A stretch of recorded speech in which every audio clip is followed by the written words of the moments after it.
தேடி மருந்துகளை வழங்கினார்கள். சர்க்கரை நோய்க்கும் உயர் இரத்த அழுத்தத்திற்கும் மக்களை நாடி மருந்துகள் வழங்கினார்கள்.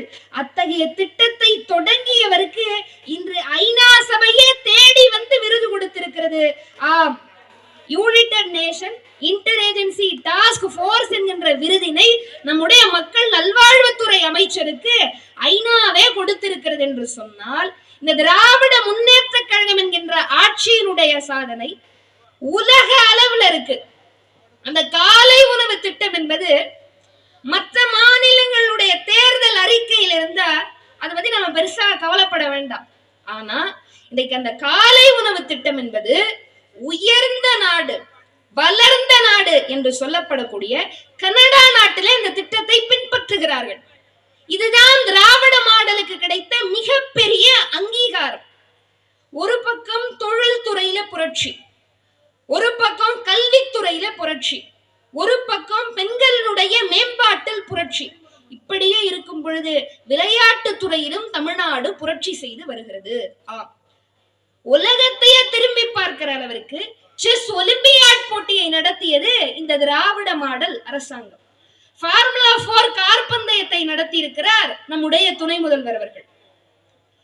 அடுத்து இன்டர்நேஷனல் பீச் வாலிபால் போன்ற சர்வதேச விளையாட்டு போட்டிகளை இன்னைக்கு தமிழ்நாடு நடத்திக்கிட்டு இருக்கு. இந்த விளையாட்டு துறையில விளையாட்டில் சாதிக்க வேண்டும் என்று கிராமப்புறத்தில் இருக்கிற மாணவர்களா இருக்கட்டும், நகர்ப்புறத்தில் இருக்கிறவா இருக்கட்டும், ஒரு சாதாரண மாணவன் கூட சாதனை மாணவனா ஆக வேண்டும்னு நினைக்கும் போது நிறைய தடைகள் இருக்கு. அவங்களுக்கு என்ன தடை? அவங்களுக்கான உபகரணங்களை வாங்க முடியல, சரியான பயிற்சியாளர் அவங்களுக்கு கிடைக்கல, அவர்கள் வெளிநாடுகளுக்கு செல்லும் பொழுது அந்த பயணத்திற்கான தொகை அவங்களுக்கு கிடைக்கல. இதையெல்லாம் பார்க்கக்கூடிய நம்முடைய துணை முதல்வர் தமிழ்நாடு சாம்பியன்ஸ் அறக்கட்டளை என்கின்ற ஒரு அறக்கட்டளை ஆரம்பிக்கிறார்.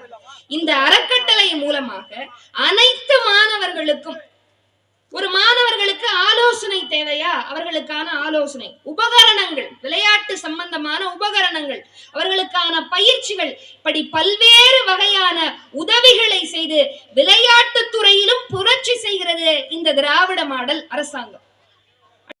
பெற வேண்டும் என்பதற்காக, உயர் கல்வியை பெண்களுக்கு உறுதி செய்ய வேண்டும் என்பதற்காக அரசு பள்ளிகளில் படித்த பெண்களுக்கு, அரசு உதவி பெறும் பள்ளிகளில் படித்த பெண்களுக்கு புதுமை பெண் திட்டத்தின் மூலம் மாதம் 1000 ரூபாய் வழங்குகிறது நம்முடைய திராவிட மாடல் அரசு. இதில் பெண்கள் மட்டும்தான் பயனடைந்து கொண்டிருந்தார்கள் அப்படின்னு ஒரு கேள்வி தலைவர் தளபதி முன் வச்ச போது, இதை மாணவர்களும் பெற வேண்டும்